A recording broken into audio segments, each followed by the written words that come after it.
السلام علیکم۔ زندگی کو اگر آسان بنانا ہے تو کچھ صبر کریں، کچھ برداشت کریں اور بہت کچھ نظر انداز بھی کریں۔ لوگوں کی محبت پانی کے بلبلے جیسی ہے، زیادہ دیر تک نہیں رہتی، مگر اللہ پاک کی محبت آب حیات ہے، امر ہے، کبھی نہ ختم ہونے والی ہے۔ حقیقی مرد و عورت ہر کسی پر فدا نہیں ہو جاتے، بلکہ اپنے شریک حیات کی وفادار رہتے ہیں۔ عورت کے جنازے میں گھر کے کچھ افراد کہتے ہیں، میت کا منہ ڈھانپ دیں، غیر محرم نہ دیکھے، خدا کی قسم زندہ کے لیے بھی یہی حکم ہے۔ مرد بیچارہ شادی کے بعد بھی طالب علم ہی رہتا ہے، ماں کو لگتا ہے بیوی سکھا رہی ہے اور بیوی کو لگتا ہے ماں سکھا رہی ہے۔ کسی کی بیٹی کو اتنی ہی تکلیف دو جتنی اپنی بیٹی کے لیے سہ سکو، ورنہ دنیا گول کیوں ہے اللہ تمہیں سمجھا دے گا۔ ایسے شوہر یا ساتھی بنو کہ کل اگر اپنی بیٹی کا نصیب مانگو تو شرم نہ آئے۔ دنیا میں دو طرح کے درد ہیں، ایک وہ درد جو آپ کو تکلیف دے اور دوسرا وہ جو آپ کو بدل دے۔ سورہ کہف میں نے پڑھ کر دیکھی ہے۔ سورہ کہف میں میرا رب اپنے نیک بندوں کو برائی سے دور لے جاتا ہے۔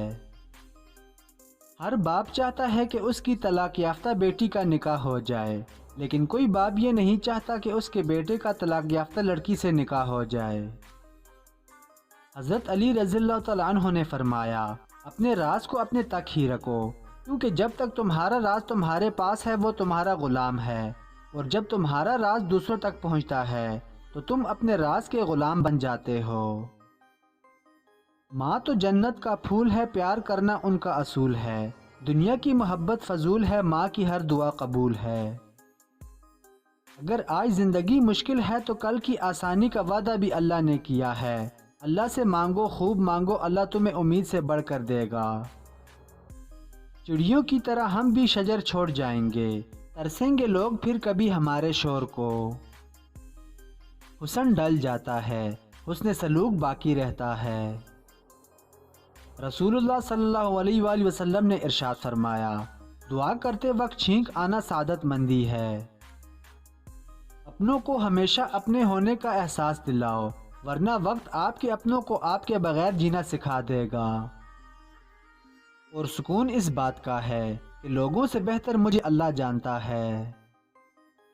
برداشت اور صبر بزدلی نہیں بلکہ زندگی گزارنے کا انمول اصول ہے، جو بھی اسے اپنائے گا کامیابی اس کے قدم چومے گی، کیونکہ یہ دونوں صفات اللہ کریم کو محبوب ہیں۔ اللہ کریم ہم سب کو برداشت اور صبر کرنے کی توفیق عطا فرمائے، آمین یا رب العالمین۔ زندگی اللہ کی نافرمانیوں میں مصروف کر کے نہ جانے کون سے سکون کی تلاش میں ہیں لوگ۔ پریشانیاں تو ہزار ہیں لیکن سکون دینے والا صرف میرا اللہ۔ اختلافات کے باوجود کسی سے احترام سے پیش آنا کمزوری نہیں، بہترین تربیت اور خاندانی ہونے کی دلیل ہے۔ لوگ اپنی بوریت دور کرنے کے لیے آپ کو عزیز رکھیں تو اسے محبت سمجھنے کی غلطی نہ کیجیے گا۔ زندگی میں سب کچھ کسی وجہ سے ہوتا ہے، غلط ہوتا ہے تاکہ ہم صحیح کی قیمت جان سکیں، لوگ بدلتے ہیں تاکہ ان کے اصلی چہرے جان سکیں۔ جب تم حجاب اوڑھ لیتی ہو تو تمہارا چہرہ ایسا لگتا ہے جیسے دنیا کے نایاب پھولوں کا گلدستہ۔ پردہ صرف یہ نہیں کہ بس خود کو چھپا کر رکھنا، پردہ یہ بھی ہے کہ غریب کے سامنے دولت کی، بھوکے کے سامنے کھانے کی، مسافر کے سامنے گھر کی اور یتیم کے سامنے والدین کی نمائش نہ کرو۔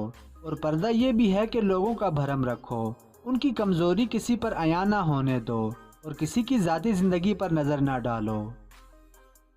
حاسد، منافق اور مطلبی لوگ تھوڑی ہی مدت کے لیے آپ کی زندگی میں آتے ہیں، کیونکہ مطلبی رشتے پائیدار نہیں ہوتے اور اللہ پاک آپ کو ان کا اصلی رنگ جلد ہی دکھا دیتے ہیں۔ یہ لوگ اپنی زندگی میں خود تو کچھ نہیں کر پاتے ہیں، لیکن آپ کو بھی کامیاب دیکھ کر ان کے تن بدن میں آگ لگ جاتی ہے۔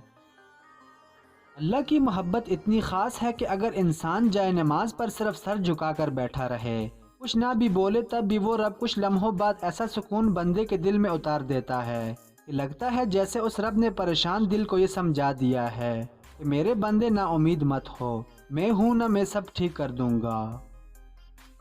تم خواہ چپکے سے بات کرو یا اونچی آواز سے، اللہ کے لیے یکساں ہے، وہ تو دلوں کا حال تک جانتا ہے۔ ہمارا اچھا ہونا کوئی مطلب نہیں رکھتا، لوگ اپنے حساب سے ہی چلتے ہیں۔ ایک نوجوان بیٹی نے اپنے والد سے پوچھا، ابا جان میں بدن کے کتنے حصے کا پردہ کروں اور کتنا حصہ کھلا چھوڑوں؟ والد نے جواب دیا، بیٹی بدن کے جتنے حصے پر جہنم کی آگ برداشت کر سکتی ہو اتنا حصہ کھلا چھوڑ دو۔ دکھ تب ہوتا ہے جب ہماری نیت صاف ہو اور اگلا ہم کو غلط سمجھے۔ میاں بیوی کا رشتہ شیاطین کو سخت ناپسند ہے، کیونکہ نکاح نصف ایمان ہے اور شیطان مسلمان کے ایمان کا سخت دشمن ہے۔ میاں بیوی کا رشتہ مقابلے کا نہیں، محبت کا رشتہ ہے۔ اگر یہ دونوں آپس میں مقابلہ کرنے لگیں تو دنیا کا مقابلہ خاک کریں گے، اور ہم کسی نہ کسی طرح تمہاری آزمائش ضرور کریں گے، دشمن کے ڈر سے، بھوک پیاس سے، مال و جان اور پھلوں کی کمی سے، اور ان صبر کرنے والوں کو خوشخبری دے دیجئے۔ میری زندگی میں آنے والے تمام گھٹیا لوگوں کا بھی شکریہ، جن سے میں نے یہ سیکھا کہ مجھے ان جیسا نہیں بننا۔ اللہ جس سے محبت کرتا ہے اس کو ہی آزماتا ہے۔ رشتے کا تقاضا اس بات میں نہیں کہ کوئی آپ کو مکمل کر دے، لیکن کوئی تو ایسا ہونا چاہیے جس کے ساتھ آپ اپنے ادھورے پل کو بانٹ سکیں۔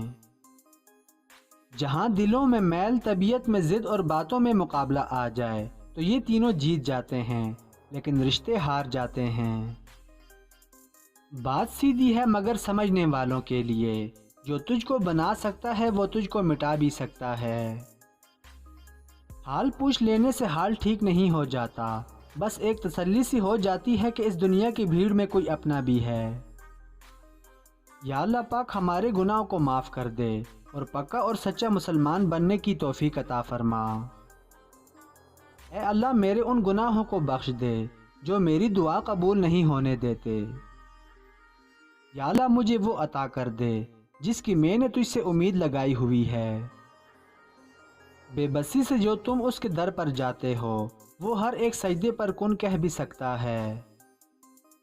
یا اللہ میرے ہر ایک روزے کے بدلے میرے ماں بابا کی عمر دراز کرنا، آمین۔ خانہ کعبہ کی اذان اور حجر اسود کا دیدار اللہ تعالیٰ مجھے اور آپ سب کو بار بار نصیب فرمائے، آمین۔